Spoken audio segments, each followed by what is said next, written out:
আসসালামু আলাইকুম। হ্যালো, আসসালামু আলাইকুম। আপনার উপরে শান্তি বর্ষিত হোক ভাই। ভালো আছেন? কেমন আছেন ভাই, ভালো হ্যাঁ আছেন? হ্যাঁ, ভালো আছি। আপনি ভালো আছেন? এই তো আলহামদুলিল্লাহ, আল্লাহুম্মা লাকাল হামদু ওয়া লাকাশ শুকর। আচ্ছা, আর কি অবস্থা? এই তো ভালো। বলেন কেমন ভাই। চলতেছে কাজকর্ম? হ্যাঁ, সব ভালো চলছে। আচ্ছা, ওই দিন তো ওই আলোচনাটা অসমাপ্ত ছিল। ওই দিন কি আলোচনা হয়েছিল আমার তারপরে তো ভালোভাবে আমি মনে নাই। আপনি কয়েকদিন একটু মনে ঢুকছিলাম করিয়ে দেন। আপনার লাইভে, অ্যাড অ্যাড করেন নাই। আচ্ছা, হ্যাঁ, আমি আপনার ওই যে একটা হাদিস শুনাইছিলেন যে লুঙ্গি পইরা দৌড় দেয়, লুঙ্গি ধরে দৌড় দেয়। হাদিসে কইছে রাসূল সাল্লাল্লাহু আলাইহি লুঙ্গি। ওয়াসাল্লাম বাইরে নারী দেখলে লুঙ্গি পইরা দৌড় দেয়, লুঙ্গি ধরে দৌড় দেয়। আচ্ছা, আমি আপনাকে হাদিসটা এরকম পড়ে বলছিলেন। শুনিয়েছিলাম। আচ্ছা, না না, হাদিস পড়ে শুনান নাই। আচ্ছা, হ্যাঁ শুনাইছিলেন, হাদিসটা হ্যাঁ। বোধহয় সম্ভবত আপনাকে বাংলা দেখিয়েছিলাম, বাংলা শুনাইছিলেন বই না? থেকে দেখিয়েছিলাম। হাদিস হাদিস আপনি শুনাইছিলেন বাংলাটা, আরবিটা শুনান হুম নাই। হুম। এই কন্ডিশন আর কি। তো আচ্ছা, ওই যে কৃতদাসীর সাথে এখন কৃতদাসীর কাছে কথা যেতে হলো, বলছে আল্লাহ, স্ত্রী অথবা মানে মহানবী মহানবী বলছে স্ত্রী এবং স্ত্রী অথবা কৃতদাসীর সাথে গিয়ে মানে আচ্ছা, রাস্তাঘাটে এই যে যদি একটু আগে যার সাথে কথা বললেন, মানে আসলে হাদিসটা শুনেন হচ্ছে এরকম যে আপনি। রাস্তাঘাটে যদি কোথাও কোনো মেয়েকে দেখে মানে যৌন কামনা জাগে তখন তাড়াতাড়ি গিয়ে স্ত্রী অথবা কৃত দাসীর সাথে গিয়ে কামনা চরিতার্থ করতে হবে। হাদিসটা ছিল এই যে এরকম, তাই না? কথাগুলো যে বলেন তাড়াতাড়ি করে, এটা কি লেখা আছে তাড়াতাড়ি করে? এটা তো ভাই বোঝাই যায়, এটা তো কথার কথা, এটা তো বোঝাই যায় যে তাড়াতাড়ি করে তো দৌড়াইতে এটা যেতে বোঝেন হবে। কেন আপনি? ভাই এইটা আপনার বোঝেন কেন আপনার আপনি? তো এইটা বোঝেন ভাই কেন? এটা তো আপনি কি মানে মানে কমন সেন্স তো থাকতে কেমনে হবে, বোঝেন আপনি? কমন সেন্স তো থাকতে হবে। তাহলে কমন আপনার সেন্স কি? একটা ধরেন জিনিস হচ্ছে আপনি রাস্তাঘাটে গিয়া করবেন, আর একটা তাড়াতাড়ি রাস্তাঘাটে তাড়াতাড়ি মানে ভাই ইমার্জেন্সি। আচ্ছা আমি একটু বলছি, এখন একটু শুনেন। ধরেন রাস্তাঘাটে আপনার মানে টং করে যৌন কামনা জেগে গেছে, এখন কি আপনি ধীরে সুস্থে যাবেন নাকি তাড়াতাড়ি যাবেন? হ্যাঁ, রাস্তাঘাটে যৌন কামনা চলার ভিতরে কখনো টং করে শোনা খারায় না। ভাই আপনাকে আপনি এই ধরনের মানে ওয়ার্ড না ব্যবহার করে আপনি একটু অন্যভাবে শব্দগুলো বলেন। কেন ধরেন মহানবী আপনার তো এর থেকে খারাপ ওয়ার্ড ব্যবহার করেন? মহানবী রাস্তাঘাটে যাচ্ছিল, এর থেকে তো খারাপ। রাস্তাঘাটে ওই দিন মেয়ে আমি দেখে আপনার একটা লাইভে শুনতেছিলাম রাস্তাঘাটে যে মেয়ে দেখে আল্লাহরে আপনি বলতেছেন যে আল্লাহ হইছে বেশ্যার দালাল। আচ্ছা, ওইটা বাদ দেন, অবশ্যই ওইটা আপনার বাদ দেন। অবশ্যই যে হুরের সামনে লোভ আগে দেখায়, আমার কথা। ৭২টা হুর পরীর লোভ দেখায়। এই আচ্ছা আচ্ছা, হুরগুলার তাহলে এখানে স্তন, আসিফ ভাই আমার এখন প্রশ্ন, হ্যাঁ আপনাকে যখন একটু বলে আপনাকে নি একটু বলে নি একটু মাসালা বলে নি সেই হুরগুলার স্তন গোলাকার হবে এবং বড় বড় হবে, জানি, এগুলা কৃত জানি, এগুলা তো উন্নত প্রতিদিনই বলেন, এই বক্ষা নতুন হুর হবে। এগুলা তো প্রতিদিন বলেন, এগুলা আমি তো আপনাকে নতুন করে শোনার কিছু নাই, এগুলা তো বলেন। না ভাই, এগুলো আমি আরো বলি না অনেক তো, কিছু আছে যেটা আপনি এগুলো জানেন না, আমি বলেন। বলি না তো। আপনাদের ইসলামিক ওয়াজ যারা করেন তারা অসংখ্য আলেম ওলামা হ্যাঁ, স্কলার শাইখুল হাদিস, এরা প্রতিদিন আপনিও তো বলতেছেন, তো প্রতিদিন আপনিও তো ওয়াজ বলতেছেন, মাহফিলে গিয়ে আপনিও তো বললেন। এই যে কাব মানে কি, কাব শব্দের অর্থ কি, হ্যাঁ এইটা ব্যাখ্যা করে বলেন যে যে হুর পরীদেরকে দেয়া হবে সেই হুর পরীদের স্তন হবে খাড়া খাড়া। এবং আপনাদের আব্দুর রাজ্জাক বিন ইউসুফ ইসলাম খারাপ হবে না নাকি? আব্দুর রাজ্জাক বিন ইউসুফ ইসলাম খারাপ হবে উনি না? যখন ওয়াজ করেন উনি বলেন যে ডিমের খোলসের থেকে ডিমের কুসুমের ভিতরে যে সাদা অংশ আছে হুরেরা হবে সেই রকম নরম। এবং উনি বলেন যে হুরেরা হবে এত নরম এত নরম এত নরম, এত সুন্দরী এত সুন্দরী এত সুন্দরী। আমরা এই যে এই ধরনের যে অশ্লীল ওয়াজ টাজ আছে, সেই আপনাদের ইসলামের ভিতরে যে এত অশ্লীল কথাবার্তা বলা আছে, নোংরা নোংরা কথাবার্তা বলা আছে, লোভ দেখানো হচ্ছে। আল্লাহ তাআলা মুমিনদেরকে জিহাদ করার জন্য লোভ দেখাচ্ছে যে বড় বড় উন্নত স্ফীত স্তনালী হুর দিবে এবং তাদের চামড়া হবে এত সুন্দরী, তারা হবে এত সুন্দরী এত সুন্দরী। এগুলো তো ভাই আমাদের কথা না, এগুলো হচ্ছে আপনাদের ওয়াজকারীদের কথা, ইসলামের আপনি ওয়াজকারীদের তার কথা। কথা অ্যাডভাইস করতেছেন আর কি। হ্যাঁ, আমরা শুধুমাত্র তাদের কথাগুলো নিয়ে যোগ করতেছি, ঠাট্টা মশকরা করতেছি। দেখেন অ্যাডভাইস আমরা করতেছেন বলতেছি তো। যে এই যে আল্লাহ আসছে, দালালটাই আসছে, এই যে হুরের বাহিনী নিয়ে আসছে, আচ্ছা জিহাদ করলে হুর দিবে, আচ্ছা, জিহাদ করলে ৭২টা দিবে, এক একটার সাথে নাকি সেক্স করতে নাকি ৭২ বছর ধরে নাকি সেক্স করবে, আবার নাকি ১০০ জন পুরুষের সমান যৌন শক্তি নাকি দেওয়া হবে বেহেশতে গেলে। ভাই বলেন এগুলা কি আপনাদের হাদিস কোরআনে লেখা নাই যে আপনাদের যে ১০০ জন পুরুষের সমান যৌন শক্তি দেওয়া হবে বেহেশতে গেলে? এটা কি আপনাদের কোথাও লেখা নাই? বলেন, আমি আপনাকে কি রেফারেন্স দেখা দিব? সব আছে, সবই আছে, রেফারেন্স দেখা দিব? সবই আছে, সবই আছে, বলেন যে এই যে ১০০, সবই আছে। এই যে আমি প্রত্যেকটা কথা আপনি কি যৌনতা করেন? আপনি কি সেক্স করেন? আপনি কি সেক্স করেন? না অবশ্যই করি, আপনি কি সেক্স করেন? করবো না কেন, করি। সেক্স করলে সেক্সের কথা বলছে, তাই সেক্স আপনি করতে পারেন এটার কথা বলা হয়েছে, তাহলে দোষটা মানে কোথায়? আপনাদের আল্লাহ এরকম কেন ভাই ৭২টা করে দিবে, তারপর আবার আপনি মানে না না, আচ্ছা আপনি সেক্সের লোভ বলছেন, এখন দেখাচ্ছে, আমি একটু বলি, সেক্সের লোভ দেখাচ্ছে। ভাই শুনেন, আমি একটু বলি। সেক্স করি, আমি আচ্ছা, বুঝলাম তো। হ্যাঁ আমি আপনি একটা প্রশ্ন করেছেন আমি সেক্স করি কিনা। আমি সেক্স করি, ব্যাপারটা হচ্ছে আমি আমার ওয়াইফ যখন ইচ্ছা হয়, আমার যখন ইচ্ছা হয়, দুইজনেরই একসাথে যখন ইচ্ছা হয় তখন আমরা সেই কাজটা করি। কিন্তু লোভ জাগে, ইচ্ছাটা কি? হ্যাঁ, কিন্তু ইচ্ছাটা কি? আমি কখনো একটা মানে মানে আমার জন্য ৭২টা বেটি বৈশা আছে, তাদের এক একজনের সাথে আমি ৭০ বছর ধরে করব, আমার হবে ১০০ পুরুষের সমান যৌন শক্তি। এগুলা ভাই মানে যৌন বিকৃতির লক্ষণ। এগুলা হচ্ছে পারভার্ট, এগুলা হচ্ছে পারভার্ট লোকের কাজ। আচ্ছা ঠিক আছে, আপনি বলছেন তো, আমি বলি হ্যাঁ, আপনি যখন যদি আমি বলি কখনো বেশ্যালয়ে যেতে আমি বলছি না আপনাকে, বেশ্যালয়ের পাশ দিয়ে গেলে কিছু দালাল আপনাকে ডাকবে, ভাই ভাই আসেন আমার কাছে এইরকম হুর আছে, আমার কাছে এত বড় বড় ইয়া আলী আছে, এদিকে আসেন এদিকে হুরুন আসেন। আইন কামসাল আল্লাহ লুলুল আল্লাহ মাকনুন তাআলা জাযাআন বিমা আল্লাহ তাআলা ঠিক একই ভাবে মুমিনদেরকে জিহাদের জন্য আহ্বান জানাচ্ছে, আয় আয় আমার পক্ষে জিহাদ কর, আমার পক্ষে জিহাদ করলে বড় বড় স্তান আলী হুর দিব। মানে এগুলা কি ভাই, এগুলা তো পুরো দালালের মতো আচরণ, এগুলো তো মানে নিম্নমানের পিম্প, এগুলোকে আমরা বলি আচ্ছা পিম্প, দালাল। হ্যাঁ আচ্ছা আচ্ছা আচ্ছা আচ্ছা হইছে, শেষ? আপনার বলা শেষ? শেষ হয় নাই, আবার বলবো, আপনি বলেন, আপনাকে সুযোগ দিচ্ছি। আচ্ছা বলেন বলেন, না টাইম সেট করে নেই, আচ্ছা ঠিক আছে ভাই, তাহলে ভাই কথা শুরু বলতে থেকে সুবিধা আমরা হয়। শুরু বলেন করি, আপনি আর কি কি শুরু বলেন। থেকে আমরা শুরু করি, ঠিক আছে? আপনি তো একজন মসজিদের ইমাম সাহেব। শুরু কোথায়? আচ্ছা ঠিক আছে, এই আলোচনাগুলো বাদ শুরু বাদ কোথায়, শেষ দিই, আমরা কোথায়? ঝগড়াঝাটি না করি, আমরা সুস্থভাবে আলোচনা করি কিছুক্ষণ। আপনি একজন মসজিদের ইমাম সাহেব, আপনি আপনার আহ, আপনি আজকে সৌদি ঝগড়াঝাটির মধ্যে আরবের আছেন মনে হয়। সৌদি আরবের একজন ইমাম সাহেব, আপনাকে আমি সম্মান করি, শ্রদ্ধা করি। সেই শ্রদ্ধা এবং সম্মান রেখে আপনাকে আমি কিছু যদি প্রশ্ন করতে চাই, আপনি কি মানে উত্তর দিবেন? না, আপনি আমাকে করবেন কেন? আপনি প্রশ্ন ঢালি খুলে বসছেন, আমি প্রশ্ন করবো, আপনি উত্তর দিবেন। আচ্ছা আচ্ছা ঠিক আছে, তাহলে ঠিক আছে, আপনি প্রশ্ন করেন এবার, আমি উত্তর দিব, ঠিক আছে? বলেন, ঠিক নাস্তিকতা আছে। বিষয়ক কোনো প্রশ্ন হলে সেটা আপনি আচ্ছা বলেন, কারণ তাহলে আমার ভালো হয় আর কি, সেগুলোর আচ্ছা উত্তর, আচ্ছা বা বিজ্ঞান একটা এক বিষয়ক নাম্বার, ঠিক বা আছে, আমি বিজ্ঞান লিখে বিষয়ক রাখলাম। যদি কোনো প্রশ্ন নাস্তিক করেন। শব্দের অর্থ কি? ভাই এই জিনিসগুলো তো আমি অনেকবার নাস্তিক লিখে শব্দের অর্থ রেখেছি, কি? অনেকবার উত্তর দিয়েছি, মানে একই জিনিস বারবার উত্তর দিতে তো একটু বিরক্ত লাগে, তাই না? আচ্ছা তারপর আপনাকে উত্তর দিচ্ছি, ঠিক আছে? নাস্তিক নাস্তিক শব্দের মানে যদি আপনি বের করতে যান, নাস্তিক শব্দটা এসছে সংস্কৃত থেকে, এবং প্রাচীন ভারতে যারা ছিল বেদ বিরোধী তাদেরকেই বলা হতো নাস্তিক। বেদ বিরোধী বলতে এটা বোঝায় যে বেদ যে একটা অপৌরুষীয় গ্রন্থ, সেইটাতে যারা অবিশ্বাস করতো তাদেরকে নাস্তিক বলা হতো। সেই নাস্তিকদের মধ্যে ছিল চার্বাকরা ছিল, জৈন ধর্মের লোক ছিল, এবং বৌদ্ধ ধর্মের লোকেরা ছিল, ঠিক আছে? কিন্তু এই শব্দটার বর্তমান যে প্রয়োগ, ভাষা হচ্ছে একটা প্রবাহিত জিনিস, সেই কারণে শব্দের মানে যুগে যুগে পরিবর্তন হয়। এই প্রবাহমান শব্দের মানে হওয়ার কারণে বর্তমান সময়ের যে নাস্তিক শব্দের অর্থ, সেই শব্দের মানে হচ্ছে গিয়ে ঈশ্বরের প্রমাণের অভাবে অবিশ্বাস করা, ঈশ্বরের অস্তিত্বে প্রমাণের অভাবে অবিশ্বাস করে যারা, তারাই হচ্ছে নাস্তিক। হ্যাঁ ভাই, এবার আপনি বলেন। আচ্ছা, এখন আপনার নামের যেই ব্যাখ্যা দিলেন তার সাথে আপনাদের কর্মের সাথে মিল খায় না। না ধরেন, সেটার উত্তর আমি দিচ্ছি। ধরেন আপনি আমাকে জিজ্ঞেস করলেন, ভাই আপনি তো নাস্তিক, তাহলে আপনি ভাত খান কেন? কিন্তু নাস্তিকতার সাথে আমার ভাত খাওয়ার কোনো সম্পর্ক নাই। নাস্তিকতা হচ্ছে এই বিষয়ক, না আমি আচ্ছা আপনাকে আচ্ছা বলে নিই, নাস্তিকতা হচ্ছে এই বিষয়ক একটা স্ট্যান্ড, যেটা হচ্ছে ঈশ্বরের অস্তিত্বে প্রমাণের অভাবে অবিশ্বাস করা। নাস্তিক হওয়ার সাথে সাথে আমি ধর্ম বিরোধীও, এবং ধর্ম বিরোধী হওয়ার সাথে সাথে আমি ইসলাম বিরোধীও, ইসলাম বিরোধী হওয়ার সাথে সাথে আমি জাতীয়তাবাদ বিরোধীও, জাতীয়তাবাদ বিরোধীর সাথে সাথে আমি পুরুষতন্ত্রের বিরোধীও, ঠিক আছে? এগুলো সবকিছু একই সাথে, ঠিক আছে? আবার এরকম আরো অনেক আছে, আচ্ছা আপনাকে আরো অনেক বলি, যেমন ধরেন আমি নাস্তিক হওয়ার সাথে সাথে আমি মানবতাবাদীও, ঠিক আছে? তার মানে আবার এটা না যে না আপনারা সব না না না না, আপনাদের ভিতরে মানবতাবাদী নেই, এটা একেবারে ভুয়া একটা কথা। শেষ করতে দেন। আপনাদের ভিতরে শেষ করতে দেন, মানবতাবাদী শেষ আপনারা না, করতে দেন, আপনারা এটা বলেন কেন? শেষ করতে দেন না ভাই, মানবতা তো আপনাদের ভিতরেই আছে। আপনারা যখন জবাই করেন, না মানে না সুন্দর করে জবাই করেন, সেটা আপনারা হচ্ছেন বড় যে জবাই মানবতাবাদী। করে ওইটা তারই বুঝতে বলেন, পেরেছি, আপনি তাদেরকে বলেন, বুঝতে পেরেছি। এখন তাদেরকে আমি বলেন। আপনাকে যেটা বলছি, আপনি তার সাথে না আমাকে না কেন আপনি সেটা আমাকে উত্তরটা দিতে দেন, আমাকে উত্তরটা দিতে দেন। নাস্তিক হওয়ার সাথে আমি মানবতাবাদীও। এখন আপনি আমাকে বলতে পারেন যে আপনি তো নাস্তিক, তাহলে আপনি মানবতাবাদী কিভাবে? এখন কথা হচ্ছে এইখানে আপনাকে আহ মিউচুয়ালি ইনক্লুসিভ এবং মিউচুয়ালি এক্সক্লুসিভ বিষয় দুইটা কি, সেই দুইটা আপনার জানতে হবে, ঠিক আছে? যেমন ধরেন আপনাকে যদি আমি বলি যে আপনি তো ডাল দিয়ে ভাত খাইছেন, তাহলে আপনি গরুর মাংস দিয়ে ভাত খাইলেন কিভাবে? ঠিক আছে? কিন্তু আপনি হয়তো একই সাথে গরুর মাংস দিয়েও ভাত খাইছেন, ডাল দিয়েও ভাত খাইছেন, ঠিক আছে?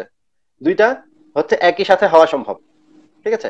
এমন এমন বৈশিষ্ট্য, ভাই আপনি বোধহয় আমার কথা শুনতেছেন না মনোযোগ দিয়ে, মানে আপনার চেহারা দেখে মনে না হচ্ছে, শুনতেছি, আমার কথা না কোনো না গুরুত্ব শুনতেছি, দিচ্ছেন না, বলেন। বা কোনো মানে আপনার কিছু যাইতেছে আসতেছে না। না না আমি শুনতেছি, আপনি এই চেয়ে বেশি বোঝেন কেন? যদি যদি ভাই আমি আমি শুনতেছি কষ্ট আপনার করে কথা, কথা আপনি বলবো, বেশি কষ্ট বলেন। করে উত্তর দিব, তারপর যদি আপনি মনোযোগ দিয়ে না শোনেন, তাহলে তো ভাই আমার বলে লাভ কি বলেন? শুনতেছি, আচ্ছা ঠিক আছে। আমি ব্যাপার হচ্ছে, শুনতেছি, আপনি কেন বলেন আপনি আমি শুনি না? হ্যাঁ আপনার ভিতরে খবর কিভাবে জানেন হ্যাঁ, বলেন? ব্যাপার হচ্ছে যে দুইটা জিনিস একই সাথে হওয়া সম্ভব। আবার কিছু কিছু জিনিস আছে, যেমন ধরেন আপনি বাংলাদেশে আছেন, হ্যাঁ, আপনি সৌদি আরবে আছেন, এই দুইটা কথা আবার একই সাথে সত্য হওয়া সম্ভব না। আপনি বাংলাদেশেও আছেন, আবার সৌদি আরবেও আছেন, এই দুইটা কথা আবার একসাথে হওয়া সম্ভব না। এই দুইটা, বুঝতে পেরেছেন? তো কিছু কিছু জিনিস আছে একই সাথে দুইটা হওয়া সম্ভব, আবার কিছু কিছু আছে একই সাথে দুইটা হওয়া সম্ভব না, ঠিক আছে? নাস্তিক হওয়া মানবতাবাদী হওয়া একই সাথে সম্ভব, নাস্তিক হওয়া ইসলাম বিরোধী হওয়া একই সাথে সম্ভব, ঠিক আছে? নাস্তিক হওয়া হিন্দু ধর্ম বিরোধী হওয়া একইভাবে সম্ভব, নাস্তিক হওয়া খ্রিস্টান ধর্ম বিরোধী হওয়া একইভাবে সম্ভব, ঠিক আছে? একই সাথে এইগুলো সম্ভব একসাথে হওয়া, ঠিক আছে? এখন আপনি ধরেন আহ আহ, আমি ইসলাম বিরোধী, তখন আপনি আমাকে বলতে পারেন না ভাই আপনি তো নাস্তিক না, আপনি তো ইসলাম বিরোধী। না, কথাটা ঠিক না। কথাটা হচ্ছে নাস্তিক হওয়া এবং ইসলাম বিরোধী হওয়া দুইটা হওয়াই একই সাথে সম্ভব। ঠিক যেমন গরুর মাংস দিয়ে ভাত খাওয়া, ডাল দিয়ে ভাত খাওয়া দুইটা একই সাথে সম্ভব। যেমন আপনি প্রথমে গরুর মাংস দিয়ে খাইলেন, শেষের দিকে ডাল দিয়ে খাইলেন। বুঝতে পেরেছেন? আমি কি বুঝাতে পেরেছি ভাই? আচ্ছা, ঠিক আছে, বলেন এরপরে আর কোনো প্রশ্ন? ভাই একটু জোরে বলেন, শোনা যাচ্ছে না ভাই। হ্যাঁ হ্যাঁ, বলা শেষ।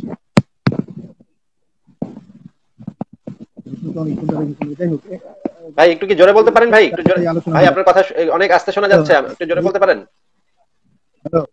হ্যালো হ্যালো, হ্যাঁ ঠিক, এখন একটু শোনা যাচ্ছে কিন্তু অনেক আস্তে শোনা যাচ্ছে।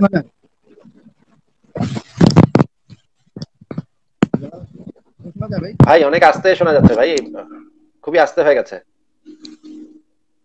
তাই এখন ঠিক আছে, এখন ঠিক আছে, এইমাত্র আবার ঠিক ছিল। আচ্ছা এখন ঠিক আছে, এখন ঠিক আছে, হ্যাঁ এখন ঠিক আছে।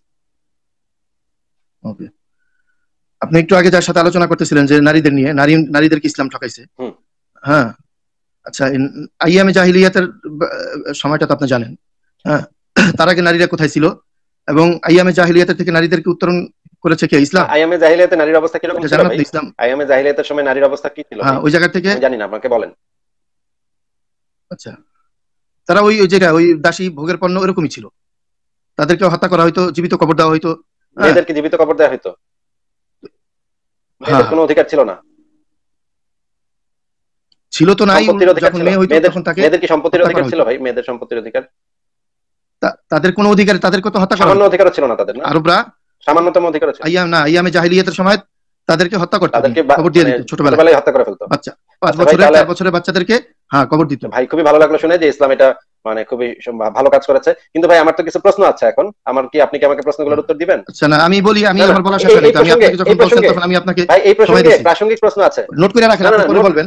মানে এখানে আপনি মানে স্কিপ করে চলে যাবেন তো? তাহলে আমি আপনাকে জানতে চাচ্ছি যে খাদিজা, না না আমি যাব কোথায়, রুমে তালা বন্ধ, যেতে পারবো আপনাকে আমি আপনার কাছ থেকে জানতে চাচ্ছি যে হযরত খাদিজা সেই সময়ের একজন সম্ভ্রান্ত ব্যবসায়ী এবং সমাজের উঁচু তলার মানুষ এবং নিজ যোগ্যতায় একটা ব্যবসা পরিচালনা করতেন।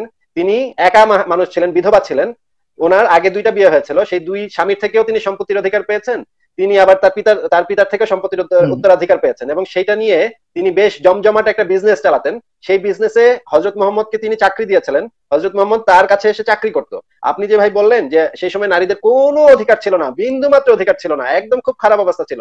ভাই এরকম একটা আইয়ামে জাহিলিয়াতের যুগে একজন নারী খাদিজা, যিনি অত্যন্ত সম্ভ্রান্ত মহিলা ছিলেন। খাদিজা কয়জন? খাদিজা একজন, হাজারে লাখে পুরো আরবে খাদিজা একজন। আপনি তো বলেছেন কোন নারীর বিন্দু মাত্র অধিকার ছিল না। আমি আপনাকে আরো উদাহরণ দিব, আপনি একটু অপেক্ষা করেন, একটু অপেক্ষা করেন, আমি আপনাকে আরো উদাহরণ দিচ্ছি তো, ঠিক আছে? আমি আপনাকে যে খাদিজার উদাহরণ দিলাম, সেই খাদিজা কিভাবে সম্পত্তির উত্তরাধিকার পেল এবং খাদিজা কিভাবে এত বড় ব্যবসা প্রতিষ্ঠান পরিচালনা করত, সেই জিনিসটা আমাকে একটু বলেন ভাই। হ্যালো হ্যালো হ্যালো, আপনার ভিডিও আটকে গেছে ভাই।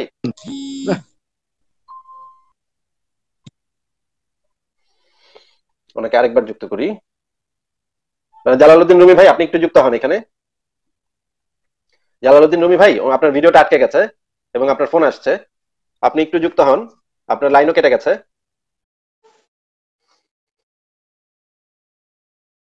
জালালউদ্দিন রুমি ভাই, আপনি একটু যুক্ত হন আবার, আমি আপনার জন্য অপেক্ষা করছি। জালালউদ্দিন রুমি ভাই বোধহয় উনি মানে প্রশ্নটার উত্তর না দিয়ে কেটে পড়লো।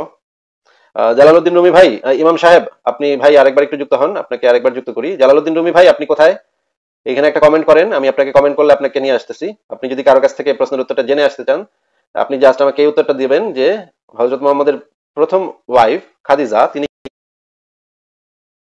এত সম্ভ্রান্ত একজন ব্যবসায়ী ছিলেন, সমাজে উচ্চ তলার মানুষ হয়েছিলেন, সেই সময় নাকি নারীর কোনো অধিকার ছিল না। হ্যাঁ ভাই, আপনি আমাকে এই প্রশ্নের উত্তরটা কি দিবেন ভাই, যে হযরত খাদিজা যেই সময় নারীর কোনো অধিকার ছিল না, সামান্যতম অধিকার ছিল না, এরকম একটা আইয়ামে জাহিলিয়াতের যুগে উনি কিভাবে এত বড় একটা ব্যবসা প্রতিষ্ঠান চালাতেন একলা একলা? তার সম্রাট যেই কয়জনই হোক, তার টাকা পয়সা ছিল না, তার জোর ছিল, সে তো দাসী ছিল না। আপনি বলেছেন সেই সময় নারীদের কোনো অধিকার ছিল না। দাসী প্রথা কি ইসলাম থেকে আসছে? নারী ভাই, খাদিজা একজন নারী এবং আপনি একটু আগে বলেছেন সেই সময় নারীদের কোনো অধিকার ছিল না, বিন্দু মাত্র অধিকার তো তাকে বড় বানায় নাই। আরে ভাই আপনি কথাই এইটারে আপনি অধিকারে তো তাকে বড় বানায় নাই, সে তার নিজের কর্মযোগ্যতায় সে বড় হয়েছে। নারীর কোনো উত্তরাধিকারের অধিকারও ছিল না, উত্তরাধিকারও ছিল না। না এটা বলিনি আমি, উত্তরাধিকারের কথা বলিনি। আপনি বলেছেন আমি উত্তরাধিকারের কথা বলিনি না, আমি আপনাকে বাজিয়ে শোনাতে পারি। আমি আপনাকে স্পেসিফিক্যালি জিজ্ঞাসা করেছিলাম যে সেই কোনো নারীর কোনো উত্তরাধিকারও ছিল না। আমি বলিনি, আমি বলছি যে নারীকে আইয়ামে জাহিলিয়াতের থেকে বের করে নারী সমাজকে সম্মানিত করেছে ইসলাম। আচ্ছা এবং আচ্ছা, ইসলাম ঠিক আছে এখন আপনি আমাকে এটার উত্তর আগে দিলেন যে কোরআনের ভিতরে সূরা নাই, নারীদের নামে সূরা আছে। আচ্ছা না খাদিজা কিভাবে এত ধন সম্পদের মালিক হলো? এটা দিয়ে আপনি পুরো একটা বিচার ব্যবস্থা, একটা সমাজ, একটা জাতিকে আপনি ভাবতে পারেন না। সে তার মেহনত করে। আসমা বিনতে মারওয়ান কে ছিলেন? সে যে ছিল না ছিল, আমি ওই সপ্তাহকে আপনার সাথে যাইতে চাইছি না আসিফ ভাই, আমি এটার উপরে কথা বলতেছি। আমি আরো অনেকজন নারীর নাম বলতে পারবো, তারা সেই সময় অত্যন্ত গুরুত্বপূর্ণ। জানেন আপনি এগুলো পড়ালেখা করেন, আপনি পারতেছেন, ঠিক আছে, কিন্তু তারা তাদের মেহনতের। ভাই মিথ্যা বলে তো পার পাবেন না। আপনি বলেছেন কোন নারীর কোন, আমি কি মিথ্যা বলছি বলেন?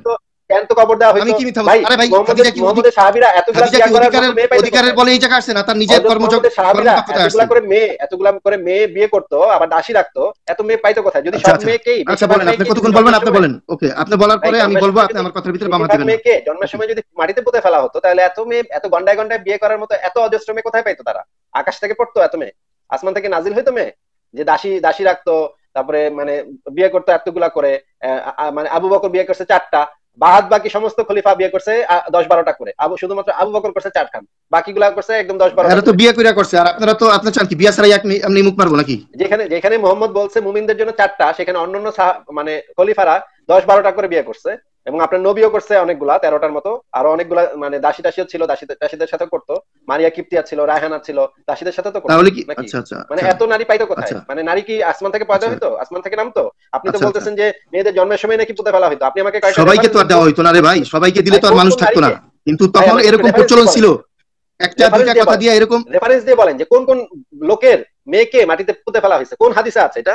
রেফারেন্স দেন তো ভাই। শুনেন না রেফারেন্স দেন, কোন হাদিসে আছে যে এই মানে ধরেন আবু সুফিয়ানের মেয়েকে মাটিতে পুঁতে ফেলা হইলো, এইটা হাদিসটা কই আছে? বা আবু জাহেলের মেয়েকে মাটিতে পুঁতে ফেলা হইলো, এইটা রেফারেন্স কই? আমাকে রেফারেন্স দেখান তো ভাই।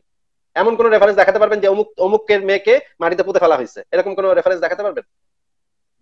কোন রেফারেন্স দেখাতে পারবেন না, আপনার কাছে কোনো রেফারেন্স নাই। আচ্ছা, কথা শেষ, আপনি বলেন। হ্যাঁ, আপনি রেফারেন্স দেখেন যে অমুক মানে আবু জাহেলের মেয়েকে মানে মাটিতে পুঁতে ফেলা হয়েছে, আবু জাহেলের 3টা মেয়েকে মাটিতে পুঁতে ফেলা হয়েছে, এই সাহাবী সেটা দেখছে, সাহাবী এসে দেখে হাদিসটা বর্ণনা করছে, এরকম একটা। এগুলো আপনি বিশ্বাস করেন না আর কি? এই হাদিসগুলো বিশ্বাস করেন না? না রেফারেন্স দেখাবেন, আমি তো রেফারেন্সে বিশ্বাস করব। আমি দেখাইতেছি, আপনি রেফারেন্সে পড়ে যান, আমি আপনার কথা শেষ করেন। আচ্ছা না দুইজনে কথা বললে কি শুনবে কথা? সেটাই বলছি, আপনার মুখের কথা আমি বিশ্বাস করি। ঠিক আছে, আপনি বলা শেষ। রেফারেন্স দেখাবেন, আমি রেফারেন্স দেখে চেক করব যে রেফারেন্সটা ঠিক আছে নাকি। বলেন। আপনি তো কোরআন হাদিস বিশ্বাসই করেন না, আপনি এই রেফারেন্স দিয়ে কেন চেক করবেন? ভাই এটা তো একটা রেফারেন্স দিতে হয়, আপনি যে কোনো কথা বলতে গেলে। না এটা রেফারেন্স তো আপনি বিশ্বাসই করেন না, ওইটা দিয়ে আমি রেফারেন্স দেব কেন আপনাকে? না বিশ্বাস করি কি করি না সেটা তো ভিন্ন বিষয়। আপনার তো একটা কথা উপস্থাপন। না ভিন্ন বিষয় না, আপনি যেটা নিয়ে বিশ্বাস করেন না। না ভাই, যেটা আপনি মানেন না সেটার রেফারেন্স আপনি কেন চান? আমি যদি বলি আল্লাহ পাক মদ খাওয়া হালাল করছে, এই কথাটা বলতে হলে আমার রেফারেন্স উল্লেখ করতে হবে না, দলিল পেশ করতে হবে না? আপনারও ঠিক একই ভাবে দলিল পেশ করে কথা বলতে হবে তো ভাই। আপনি তো এইগুলো মানেন না, আপনি আবার দলিল চান কেন? ওইটার মানি কি মানি না ভাই, মানি কি মানি না সেটা ভিন্ন। দলিল দিলে কিভাবে মানবেন আপনি? দলিল দিলে সব মানবেন? দলিল দিলে তাহলে তো আপনার হাদিস কোরআন সব মানার কথা। না দলিল আছে, সেটা হচ্ছে আপনার কথার ভ্যালিডিটি, আপনার কথাটার ভ্যালিডিটি, সেটা আমি মানবো কি মানবো না সেটা তো পরের আলোচনা। আপনি যে আপনার কথাটা তো মানেন না, পরের আলোচনা। আচ্ছা যাই হোক ভাই, আপনার কথাটা যে দলিল ভিত্তিক, আপনার কথাটা যে ভাই দলিল ভিত্তিক, সেটা তো আগে আপনার প্রুফ করতে হবে। মানা না মানা তো পরের বিষয়। আমি আপনাকে একটা দলিল পেশ করে কথা বলবো না। ভাই আমি যদি বলি হযরত মুহাম্মদ তার মেয়ে ফাতেমার সাথে যৌন কর্ম করতো, এই কথাটা যদি আমি বলি, তাহলে আমার দলিল পেশ করতে হবে না? এগুলাই আপনাদের অসভ্যতা, এগুলাই আপনাদের আমার দলিল। না আমার দলিল পেশ করতে হবে, কি করতে হবে? আপনারা অসভ্য বলেন, তাই না? এটাই আপনার মানবতা। দলিল পেশ করতে হবে। না আমার দলিল পেশ করতে হবে। দলিল পেশ করতে পারলে এই কথাটা ভ্যালিড হবে, কিন্তু দলিল পেশ করতে না পারলে আমার কথাটা ভ্যালিড হবে না। আপনিও সেরকম দলিল ছাড়া একটা কথা বলে গেলে তো হবে না। বলেন, আপনার কথা দলিল ছাড়া বলে গেলে হবে? কথা শেষ ভাই, আপনি আমাকে দলিলটা দেন যে সেই সময় কথা শেষ কি আপনি সেটা বলেন। মেয়েকে মাটিতে পুঁতে ফেলা হয়েছিল, অমুকের মেয়েকে মাটিতে পুঁতে ফেলা হয়েছিল, সেটা দলিলটা দেন জাস্ট। আচ্ছা, আপনার কথা শেষ। আপনাকে দলিল দিয়েছি, বরঞ্চ আমি আপনাকে দলিল দিয়েছি যে হযরত খাদিজা সেই সময়ের অত্যন্ত সম্ভ্রান্ত, উচ্চিক্ষিত, সম্ভ্রান্ত ব্যবসায়ী মহিলা ছিলেন। তার যোগ্যতা দিয়ে সে হইছে, এটা কোনো অধিকারের বলে হয় নাই, তার যোগ্যতার বলে হইছে। নারীর যদি কোনো একটা সমাজে নারীর বিন্দু মাত্র কোনো অধিকার না থাকে, যদি একটা সমাজে নারীর বিন্দু মাত্র কোনো অধিকার না থাকে, আমি তার যোগ্যতা হইছে, তার কর্ম, তার শিক্ষাগত যোগ্যতা, কোনো তার মেধা দিয়ে সে ওখানে গেছে, তাহলে অধিকার সে ওখানে যায় নাই। একজন নারী এত বড় একটা ব্যবসা প্রতিষ্ঠান চালাতে পারে না যদি একটা নারীর, যদি তার বিধবা হওয়ার সাথে সাথে অন্য পুরুষরা এসে তাকে মানে রেপ করে রেখে চলে যাওয়ার কথা। আইয়ামে জাহিলিয়াতের কথা আপনি যেভাবে বলতেছেন, অন্য পুরুষরা তার ঘরের ভিতর ঢুকে তার জামাই মারা যাওয়ার সাথে সাথে তাকে রেপ করে তাকে টাসি বানায় নিয়ে যাওয়ার কথা, কিন্তু কথাটা সত্য না। আসল কথা হচ্ছে সেই সময় নারীর অবস্থা খুব ভালোই ছিল, সেই সময় খাদিজার মতো নারী ছিল যারা এখন কি খারাপ নারীর অবস্থা? আমি একটু শেষ করি, তাই সত্য কথাটা হচ্ছে আপনারা এই মিথ্যা কথাগুলো বলেন না। আপনি তো ভাই একটা জায়গায় আটকে গেছেন, এখন পর্যন্ত রেফারেন্স উল্লেখ করতে পারলেন না যে সে সময় আপনি বলেছেন যে মেয়েদের মাটিতে পুঁতে ফেলা হতো। কোন কোন মেয়েকে পুঁতে ফেলা হয়েছিল? কোন কোন মানে আবু জাহেলের মেয়েকে, নাকি আবু সুফিয়ানের মেয়েকে, নাকি আব্দুল মুত্তালিবের মেয়েকে পুঁতে ফেলা হয়েছিল, নাকি কাকে? আবুল হাকামের কালব রাদিয়াল্লাহু তাআলা আনহু তার মেয়েকে হত্যা করেছিল। হাদিসটা নাম্বারটা বলেন, হাদিস নাম্বারটা বলেন ভাই। নাম্বার নিয়ে তো আমার কাছে নাম্বার নাই, আপনি খুলে দেখেন। না অবশ্যই খুলে দেখেন। আমি তো না ভাই, আমি আমি তো ডিবেটার না, আমি আসছি আপনাকে বলুন। আপনি কেন আমাকে প্রশ্ন করতেছেন? আমি আপনাকে প্রশ্ন করব। আপনার জানা উচিত না কোন হাদিসে এটা আছে, মুসলিম হাদিসে না বুখারী হাদিসে? কোন হাদিস? ঠিক আছে, নাম্বার এগুলো আপনারা ডিবেট করেন, আপনারা এগুলো গুনে রাখেন, ঠিক আছে? ডিবেট করেন আপনি একজন ইসলামের সেবক ভাই। আপনাকে যদি একজন নামাজ পড়তে আসছে আপনার কাছে, সে যদি আপনার কাছে এটা জানতে চায় ভাই এটার হাদিস নাম্বারটা কত, আপনি তো বলতে পারবেন না। তাহলে আপনি কি ইমাম সাহেব? না হাদিস নাম্বার নিয়ে আমি বসি, আমি হাদিসের উপরে আমল করি, ঠিক আছে? আমি আরেকজনকে হাদিস নাম্বার বলার জন্য হাদিস করি না, ঠিক আছে? আপনি যদি একজনকে হাদিস নাম্বারটা বলতে না পারেন, অন্তত পক্ষে বইটা তো আপনার কাছে আছে, বইটা নিয়ে আসেন, আমি দেখি কত নম্বর হাদিস, কোন বই থেকে পড়ছেন এই হাদিসটা। আচ্ছা আমি আপনাকে দেব আমি আপনাকে দেব, সেই বই দেব। আমি অপেক্ষা করছি আপনি হাদিসের বইটা নিয়ে আসেন। সেই বই দেব, এখন দেব না, আমি এখন আপনাকে সেই বই দেওয়ার জন্য আমি বসি। আপনি একটু বই, আমি আপনাকে অপেক্ষা করার জন্য বসি। হয়তো না এটা অনেক সময় হতে পারে যে আপনার হয়তো মনে নেই এই মুহূর্তে নাম্বারটা, ঠিক আছে? আমি এটা বুঝতে পারি, অনেকের হয়তো মনে থাকে না, কিন্তু আমি আপনার কাছে, আপনি অপেক্ষা করতেছি, আপনি হাদিসটার বইটা খুলে এনে একটু পাতা উল্টা দেখেন আপনার মনে পড়ে কিনা কত নম্বর হাদিস, মানে কোন বইয়ে লেখা আছে হাদিস। আমি তো এই ব্যাপারে আপনার সাথে হাদিসের এই ডকুমেন্টস নিয়ে বসি নাই আসিফ ভাই, দূর আপনি তো কথা পেঁচাইতেছেন ভাই। মানে রেফারেন্স না নিয়ে বসলে আমি আপনার সাথে কথা কিভাবে বলবো ভাই? আমি তো রেফারেন্স নিয়ে বসবো, আমি তো আপনার সাথে ফটাফট রেফারেন্স দিব। আপনি আমাকে আমি তো আপনার সাথে রেফারেন্স নিয়ে আমি আপনাকে প্রশ্ন করব, আপনি উত্তর দিবেন। আপনি লাইভে আসেন, আমি লাইভে আসি নাই ভাই। যে কোনো রেফারেন্স প্রশ্ন করব, আপনি উত্তর দিবেন। না যে কোনো রেফারেন্স জিজ্ঞেস করেন, আমি আপনাকে উত্তর দিচ্ছি। যে কোনো রেফারেন্স জিজ্ঞেস করেন। না আমার রেফারেন্সের দরকার নেই, উত্তরের দরকার নেই। দাসী সেক্সের রেফারেন্স জিজ্ঞেস করেন, তারপরে হযরত মুহাম্মদের যে যৌনদাসী মারিয়া, আমার কথাই বলতে দেন না। আপনি তো আমাকে কথাই বলতে দেন না, সেটা কোথায় তো আমাকে কথাই বলতে দিচ্ছেন না, আপনি আমাকে কথাই বলতে দিচ্ছেন না। ঠিক আছে বলেন। আর কিছু বলবেন আপনি? আচ্ছা ঠিক আছে বলেন। অবশ্যই, আপনি তো আমাকে বলতে দেননি, আপনিই বললেন সব। আচ্ছা বলেন, এই যে এখন সুযোগ দিচ্ছি, বলেন। আচ্ছা তাহলে বলি আমি, শুনেন। আপনি নাস্তিকের যে ব্যাখ্যা দিচ্ছেন, নাস্তিকের ব্যাখ্যা ওইটা না। নাস্তিকের ব্যাখ্যা হচ্ছে সারাক্ষণ ইসলাম এবং রাসূল সাল্লাল্লাহু আলাইহি ওয়াসাল্লামের জীবনীকে নিয়ে কাদা ছড়াছড়ি করা, ইসলামকে ছোট করা, এটা হচ্ছে নাস্তিকের আসল অর্থ। আচ্ছা ঠিক আছে, এটা আপনার মতামত হতে পারে, আপনার মতামত আমি শুনলাম, কিন্তু আপনি রেফারেন্স ছাড়া এইটাই তো করেন, আপনি তো এইটাই করতেছেন। তাহলে আমি নাস্তিকের অর্থ এটাই বুঝবো না? এটার কোনো রেফারেন্স আছে আপনার কাছে? নাস্তিকের অর্থ তাহলে এইটাই। তাদের কাজই হইছে কি? তাদের কাজই হইছে রাসূলকে নিয়ে এবং ইসলামকে বিশ্বস্ত করা, ইসলামের বিরুদ্ধে কথা বলা, রাসূল সাল্লাল্লাহু আলাইহি ওয়াসাল্লামের। হ্যাঁ তাই তো করতেছেন ভাই আপনি, এটার অর্থ তো এটাই দাঁড়ায়। আপনারা যা করতেছেন তার অর্থ এটাই দাঁড়ায়। আচ্ছা কোনো রেফারেন্স দিতে পারবেন ভাই? রেফারেন্স দলিল দিতে পারবেন? এটার কোন ডিকশনারিতে এটা লেখা আছে? যেমন ধরেন এটা ডিকশনারি আছে, একটা দলিল হতে পারে। এটা খালি অপশন, এটা বাস্তব ডিকশনারি। বাংলা একাডেমি থেকে প্রকাশিত হওয়া, যেমন ধরেন বাংলা একাডেমি থেকে প্রকাশিত হওয়া, এটা বাস্তব একাডেমি আছে নাকি? বাস্তব একাডেমি, আপনার লেখা বাস্তব একাডেমি। তাই তো দেখি আপনারা লাইনে আসলে মানে আপনার কাজই হয়েছিল রাসূল সাল্লাল্লাহু আলাইহি ওয়াসাল্লামের যে তাকে নিয়ে, তার এই যে সেক্সুয়াল লাইফ নিয়ে, হ্যাঁ, এবং নারীদেরকে কিছু ব্যাপার নিয়ে, এই আপনার এগুলোর ভিতরে বাবা কি আছে? থাক ভাই, আপনাকে দেখে বোধহয় আমার বাচ্চাটা একটু ভয় পেয়ে গেছে, আপনার এই যে লম্বা দাড়ি দেখে। হইতে পারে, দাড়ি বড় আমার হইতে পারে, স্বাভাবিক। ঠিক আছে আচ্ছা সমস্যা নেই, ঠিক আছে ভাই। আপনি কি নাস্তিকদের সম্পর্কে আরো কোনো মানে রেফারেন্স ছাড়া কোনো কথা বলতে চান?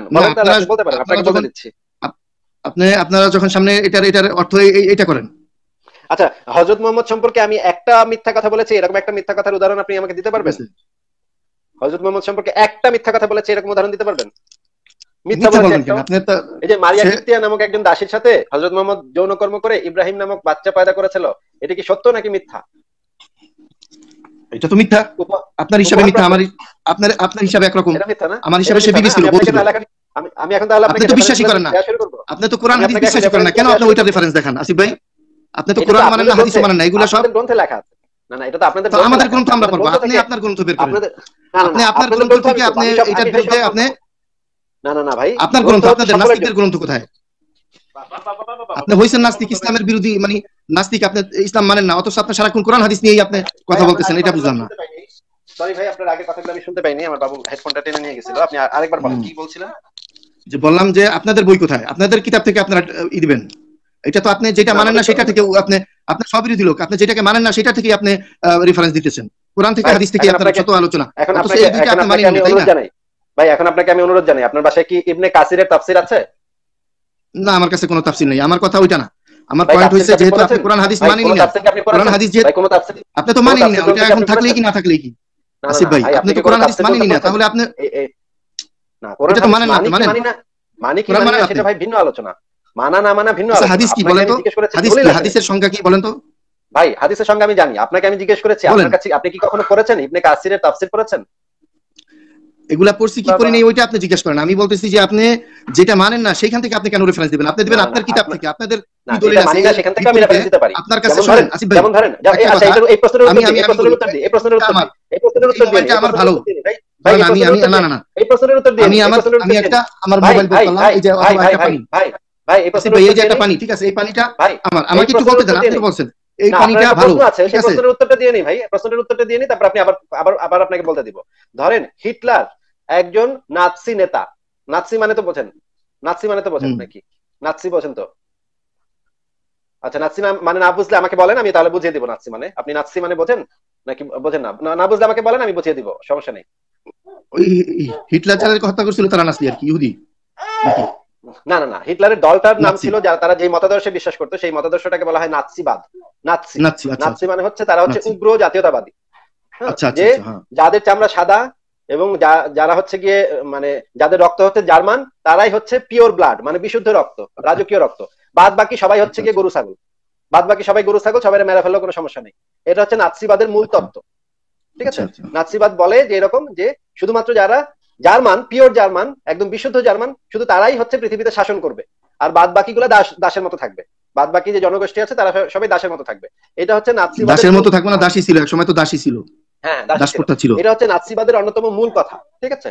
এবং এই নাৎসিবাদের অন্যতম গুরুত্বপূর্ণ একজন নেতার নাম হচ্ছে হিটলার, অ্যাডলফ হিটলার। তার জন্ম হয়েছিল অস্ট্রিয়াতে এবং তিনি ছিলেন জার্মানির চ্যান্সেলর ছিলেন, ঠিক আছে? হ্যাঁ, এখন নাৎসিবাদ আমি সমর্থন করি না, নাৎসিবাদকে আমি খুবই ক্ষতিকর বলে মনে করি। এই কারণে আমি না, এই যে হিটলার যে একটা বই লিখে গেছে মাইন ক্যাম্প, মাইন ক্যাম্প নামক একটা বই লিখে গেছে, সেই বইটাতে হিটলার কি কি লিখেছে সেগুলো আমি পড়ে দেখেছি।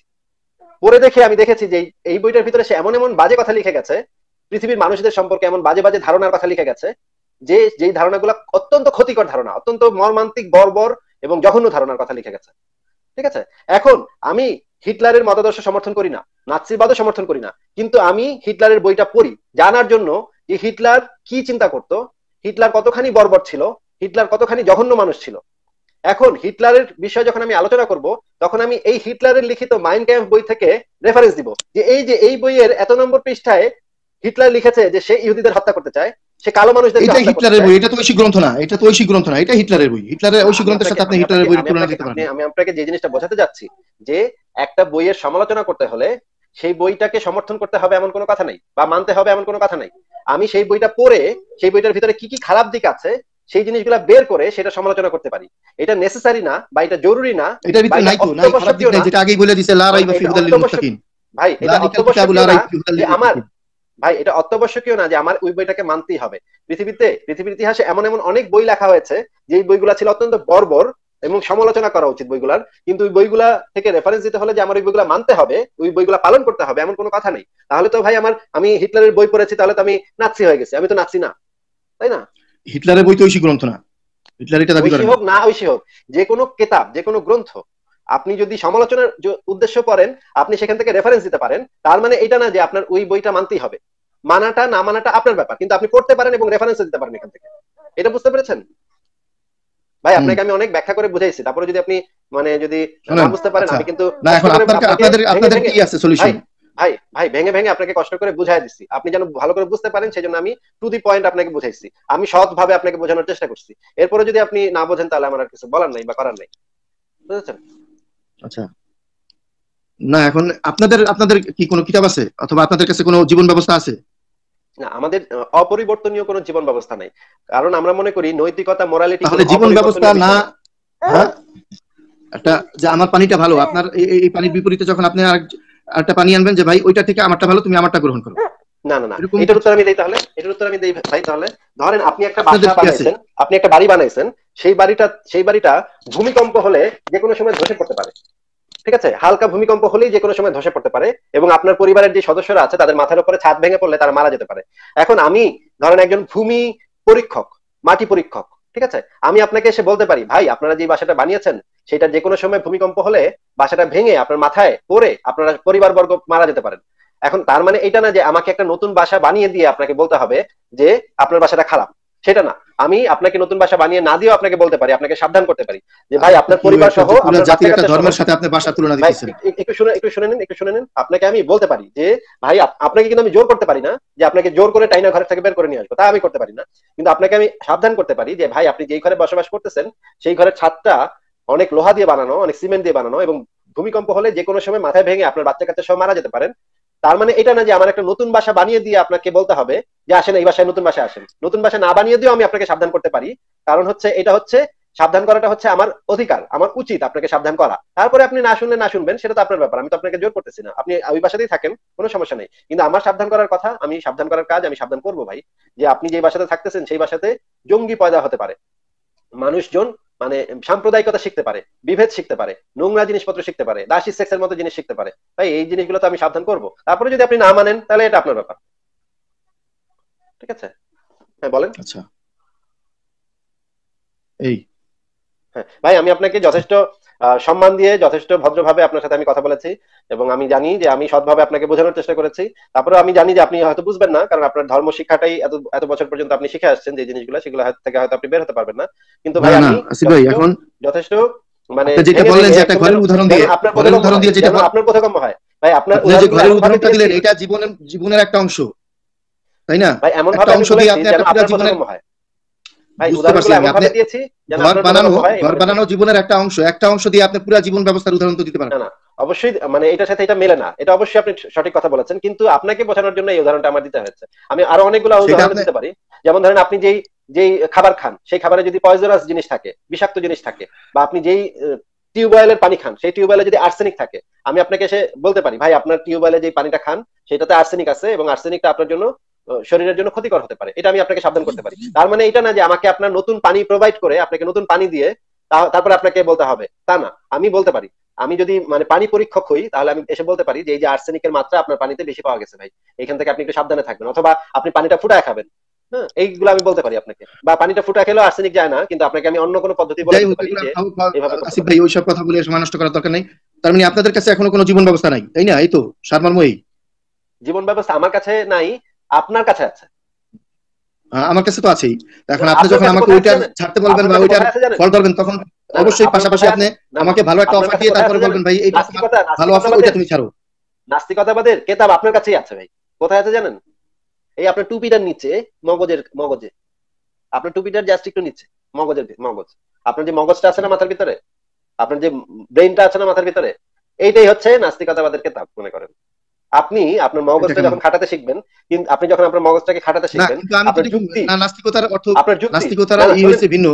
যে নাস্তিকতা হচ্ছে মানে প্রতিদিন লাইভে যাও, রাসূল সাল্লাল্লাহু আলাইহি ওয়াসাল্লাম এবং আল্লাহকে নিয়ে বাজে বাজে কথা বলো, যে যত বাজে কথা বলতে পারবে কোনটা মিথ্যা বাজে কথা বলছে আবার একটু বলেন। আবার আমি আপনাকে জিজ্ঞেস করি যে কোনটা মিথ্যা কথা, মারিয়া কিপ্তিয়ার রেফারেন্স আমি আপনাকে দিব না? মানে এই সেক্সুয়াল লাইফটা, রাসূল সাল্লাল্লাহু আলাইহি ওয়াসাল্লামের সেক্সুয়াল লাইফ আর জিহাদের আল্লাহ তাআলার এই যে জান্নাত জাহান্নাম নিয়ে এইগুলা নিয়ে দুই চারটার ভিতরেই তো ঘোরাফেরা আপনার, তাই না? এইগুলোর ভিতরে ঘুরে ফিরে মানে তাহলে ইসলাম বিদ্বেষী, আপনি কি নাস্তিক না ইসলাম বিদ্বেষী? আমি ইসলাম বিদ্বেষী, আমি ধর্ম বিদ্বেষী এবং নাস্তিক একই সাথে নাস্তিক একই সাথে ধর্ম বিদ্বেষী একই সাথে ইসলাম বিদ্বেষী, সবই। এগুলা একটা আরেকটার মানে অপোজিট জিনিস না, এগুলা একসাথে হওয়া যায়। আল্লাহ বিদ্বেষী একই সাথে হওয়া যায়। আল্লাহ একটা কাল্পনিক চরিত্র, আল্লাহ বিদ্বেষী। আপনি সৃষ্টিকর্তাকে মানেন না, এই তো আপনাকে যে সৃষ্টি করছে তাকে আপনি মানেন না, সেটার বিদ্বেষী আমি হতে পারি না টেকনিক্যালি। কিন্তু আপনি দেখেন সুনানুন নাসাই শরীফে বলা আছে না, আপনি সৃষ্টিকর্তাকে মানেন সেটা বলেন। হাদিস সৃষ্টিকর্তাকে বলেন 3961 নম্বর হাদিস, রাসূলুল্লাহ এর কাছে হাদিস শুনতে চাই আসিফ ভাই, যার সাথে রাসূলুল্লাহ সহবাস করতেন। আমি আপনার কাছে হাদিস শুনতে চাই। সাল্লাল্লাহু আলাইহি ওয়াসাল্লামের কাছে একটি বাদী ছিল যার সাথে রাসূলুল্লাহ না, উনি স্ত্রী ছিলেন, বাদী ছিলেন না, উনি স্ত্রী ছিলেন। হাদিসে লেখা আছে বাদী ছিল যার সাথে রাসূলুল্লাহ সহবাস করতেন। কি বলেন? কোথায়? আরবিটা বের করেন, আরবি শব্দটা কোথায় দেখান যেখানে স্ত্রী লেখা। ভাই এটা তো আমি অনুবাদ করি না, এটা ইসলামিক ফাউন্ডেশনের অনুবাদকৃত। না, আপনি আরবি হরফটা বের করেন যে এটা লেখা দাসী, এখানে স্পষ্ট লেখা অবিবাহিত দাসী। ভাই এটা হচ্ছে, এটা আপনি ভাই মিথ্যা কথা বলতেছেন এখন। ভাই আপনি একজন মুসলমান, মিথ্যা কথা আপনি বলতেছেন, আমি না, আপনি বললেন মিথ্যা কথা। ভাই এভাবে আমি আপনাকে সরাসরি দেখাচ্ছি ইসলামিক ফাউন্ডেশনের থেকে বই বের হয়, আপনি ভাই ডাহা মিথ্যা কথা বলতেছেন। ভাই মিথ্যা তো আপনি বলতেছেন, সে বিবি ছিল, সে দাসী ছিল না, তাকে বিবাহ করছে। ভাই আপনিও জানেন আমিও জানি সেটা ছিল দাসী। ভাই আপনি নিজেও জানেন, কিন্তু আগে দাসী ছিল, পরে বিবাহ করার পরে দাসী থাকে না। ভাই বিবাহ করার পরে মুখ বাঁচানোর জন্য ভাই আপনি যে ইজ্জত বাঁচানোর জন্য যে মিথ্যা বলতেছেন, ভাই আমি আপনার না সাথে না, ইজ্জতের কি আছে? আমার ইজ্জত বাঁচানো না ইজ্জত মরা এটার জন্য তো আমি আপনার কাছে আসিনি ভাই। আমি আপনার সাথে আমার ইজ্জত রক্ষা করার জন্য তো আপনার কাছে আমি আসিনি। আপনি আমাকে আপনার ইজ্জত রক্ষা করার জন্য যুক্ত করতে পারেন না ভাই, আপনি ইসলামও পালন করতেছেন না। ইসলামে বলা আছে যে আপনি মিথ্যা কথা বলবেন না, আপনি ইসলামও কিন্তু পালন করতেছেন না, আপনি ইসলাম থেকেও খারিজ হয়ে যাচ্ছেন। কেন আমি কোথায় মিথ্যা বললাম? এই যে আপনি বলছেন সে বউ ছিল, বিবি ছিল, বিবি ছিল, আপনাকে আমি চ্যালেঞ্জ দিতে পারি, অসম্ভব। এই যে দেখেন অসম্ভব, বিবি ছিল, আপনি দেখেন, আপনি তো শব্দ বের করতে পারলেন না। তাফসীরে ইবনে কাসিরে কি লেখা আছে আপনি পড়েন, তাফসীরে ইবনে সূরা তাহরিমের তাফসীরে ইবনে কাসির আপনি পড়েন, আমি যে আপনারা যেটা জিজ্ঞেসি ওইটার উত্তর দেন আসিফ ভাই। সরাসরি দেখাচ্ছি, সরাসরি তাফসীরে ইবনে কাসির থেকে আমি আপনার কাছে উত্তর চাইছি। আপনি পড়াচ্ছি এই প্রাথমিক আয়াতগুলো শানে নুজুল ব্যাপারে মুসাফ এগুলো আপনি মানেন না, আবার এগুলো দিয়ে আপনি হযরত মারিয়াম ব্যাপারে মিথ্যা হতে পারে, সুনানে নাসাইতে এই রিওয়ায়াতটি বিদ্যমান রয়েছে যে আয়েশা ও হাফসা এর কথার পরিপ্রেক্ষিতে এটা ঘটেছিল। রাসূলুল্লাহ সাল্লাল্লাহু আলাইহি সাল্লামের এক দাসী সম্পর্কে এই কথা বলেছিলেন। এখানে বলা হচ্ছে উম্মে ইব্রাহিমের সাথে কথাবার্তা বলছিলেন, আমার ঘরে, এই যে হাফসা এসে বলছিল আমার ঘরেও আমার বিছানায় এই কাজ কারবার। এই যে এখানে পরিষ্কারভাবে বলা আছে উম্মে ইব্রাহিম কিপ্তিয়াকে কেন্দ্র করেই এই ঘটনাটির সূত্রপাত। হযরত হাফসায়ের ঘরে তার পালার দিনে রাসূলুল্লাহ সাল্লাল্লাহু আলাইহি সাল্লাম হযরত মারিয়া কিপ্তিয়ার সাথে মিলিত হন। এতে হাফসা দুঃখিতা হন যে তার পালার দিনে তারই ঘরে তারই বিছানায় তিনি মারিয়ার সাথে মিলিত হলেন। রাসূলুল্লাহ সাল্লাল্লাহু আলাইহি সাল্লাম হাফসাকে সন্তুষ্ট করার উদ্দেশ্যে বললেন, আমি তাকে আমার উপর হারাম করে নিলাম, তুমি এই ঘটনা কারো কাছে বর্ণনা করো না। এই রিওয়ায়াতগুলো পরিষ্কার ভাবে আছে ভাই, পরিষ্কার ভাবে আছে। আপনি আরবি বলেন, আরবি বলেন। বাংলা এটা যে বুকুসুকু দেয়নি আপনাকে, তার কি গ্যারান্টি যে সে 100% সত্য লেখছে? থেকে বের হওয়া, এগুলো ইসলামিক ফাউন্ডেশন থেকে বের হওয়া গ্রন্থ, এবং আপনার থেকে অনেক বড় পণ্ডিত, আপনি সেখানে কিছুই না ভাই। আপনার থেকে অনেক না, সেই পণ্ডিত যে ভুল বলে নাই, সেই পণ্ডিত যে ভুল বলবে না, তার আপনার কথা যদি মুহাম্মদ সাল্লাল্লাহু আলাইহি ওয়াসাল্লাম ভুল বলে থাকে তাহলে ওই পণ্ডিত তো ভুল বলতে পারে না। না, আপনার কথা তো গ্রহণযোগ্য না। তাহলে আপনি কিতাব নিয়ে আসেন যে কোন রেফারেন্স দেন আমাকে, যে যেখানে বিয়ে হয়েছিল মারিয়ার সাথে, সেই রেফারেন্সটা আমাকে। ঠিক আছে, আপনি আরবিটা পড়েন, আরবিটা পড়ে তারপরে তরজমা শুনান। ঠিক আছে, ঠিক আছে, ঠিক আছে। আপনাকে আমি মানে অনুরোধ জানাচ্ছি, আপনি তাহলে সূরা আল মারিজের 29-30 নম্বর আয়াত দুইটা একটু পড়ে শোনান ভাই আমাকে। না, আপনি পড়ে শুনান, আপনি পড়বেন। না না, আপনি পড়বেন, আপনি পড়ে শুনান। আমি আপনার কাছে শুনবো, নাহলে আপনি তো বলবেন আমি মানে নিজে বানাইছি এগুলা। আপনি পড়ে শুনান সূরা আল মারিজের 29-30 নম্বর। আপনি শুনান, আপনি পড়ে আপনি শুনাইবেন, এটা আপনার কাজ। আপনি আপনার ঠিক আছে, আপনার দায়িত্ব এটা। আপনি নাস্তিকতা যখন আপনি যখন, ঠিক আছে ভাই, আপনাকে অনেক ধন্যবাদ। নাস্তিকতা যখন আপনি, আপনার সাথে কথা বলে ভালো লাগলো। যখন নাস্তিকতা আপনাকে আমি না এইভাবে তো আসিফ ভাই আপনি কাটতে পারেন না, কথা শেষ না করে কাটতে পারেন না আপনাকে। না না, আপনি এখন ভাই আচ্ছা, আপনি মিথ্যা কথাগুলো বলছেন, আল্লাহ বিদ্বেষী, আপনি আল্লাহ বিদ্বেষী, ইসলাম বিদ্বেষী, ধর্ম বিদ্বেষী ভাই। আপনি যে সৃষ্টিকর্তা বিদ্বেষী। না না, আমি কি মিথ্যা কথা বললাম? বলেন তো সব আপনি। এটা হচ্ছে কোনটা মিথ্যা বলছি বলেন? আপনি যে মিথ্যা কথাগুলো বলছেন, যে আপনি কোনটা মিথ্যা বললাম আপনি বলেন, কোনটা মিথ্যা? আপনি বলছেন যে হযরত মারিয়া কোনটা মিথ্যা বলেন? আপনাকে আমি রেফারেন্স চাইলাম, রেফারেন্সটা কই বিয়ে? না, অবশ্যই আছে রেফারেন্স, আপনারা তো বলেন সে বিবি ছিল, সে বিবি ছিল। আমি বসে আছি, দেন আপনি বসে আছি, দেন বলেন। আপনি একটা বাংলা আমি বসে আছি, দেন আপনি উর্দু আরবি লেখা, আপনি প্রত্যেকটা হাদিসের ভিতরে আপনি গড়বড় করেন। কথার লেখা থাকে একরকম, আপনি বলেন আরেক রকম। আমি সরাসরি যখন জিজ্ঞাসা করি তখন বলেন ও বুঝা নিছি, বোঝা যায়, বই থেকে আপনাকে বোঝা যায় উপরে হাদিসের সরাসরি বই থেকে আপনাকে দেখিয়েছি ভাই, আমি সরাসরি বই থেকে আপনাকে দেখিয়েছি। আপনি অথচ ওইগুলো আপনি বিশ্বাস করেন না, মানেন না, যেগুলো মানেন না, বিশ্বাস করেন না, ওইগুলোকে আপনি প্রমাণ স্বরূপ হিসাবে আবার সামনে আনেন। ভাই মারিয়া কিপ্তিয়ার সাথে বিয়ে হয়েছে, সেই রেফারেন্সটা একটু দেন ভাই, সেই রেফারেন্সটা একটু দেন। আচ্ছা, আপনি কি সৃষ্টিকর্তা মানেন সেটা বলেন, সৃষ্টিকর্তা মানেন? ভাই আপনার কাছ থেকে রেফারেন্সটা চাচ্ছি, মারিয়া কিপ্তিয়ার সাথে বিয়ে হয়েছিল, সেই রেফারেন্সটা একটু দেন। কোন হাদিসে আছে এটা? বুখারী নাকি মুসলিম? কোন হাদিসে? আপনার সৃষ্টিকর্তা মানেন কিনা? আপনার এই প্রশ্ন আমি আগে করছি, আপনি এই জায়গায় ঢুকছেন জোর করে। ভাই এখানে আপনি ঢুকছেন, এখানে আপনি ঢুকে আমার কাছে কেন আসেন? আমি আপনাকে যে প্রশ্ন আগে করছি যে আপনি ইসলাম বিদ্বেষী, ধর্ম বিদ্বেষী, এই বিদ্বেষী, তাহলে এখন আপনি আবার বলছেন যে আপনি রেফারেন্স দিতে ব্যর্থ হন। ভাই রেফারেন্স দিতে যদি আপনি না পারেন তাহলে সৃষ্টিকর্তা বিদ্বেষী কিনা সেটা বলেন। ভাই আপনি রেফারেন্স দিতে না পারলে বলেন রেফারেন্স দিতে পারবেন কিনা সেটা বলেন। আচ্ছা ঠিক আছে ভাই, আপনাকে অনেক ধন্যবাদ। আপনার সাথে কথা বলে ভালো লাগলো। আবার একদিন আসবেন। বলেন আপনি। না না, ধন্যবাদ দিয়ে আপনি এভাবে যেতে পারেন না আসিফ ভাই। ঠিক আছে ভাই, ভালো থাকবেন। গোজামিল দিয়ে আপনি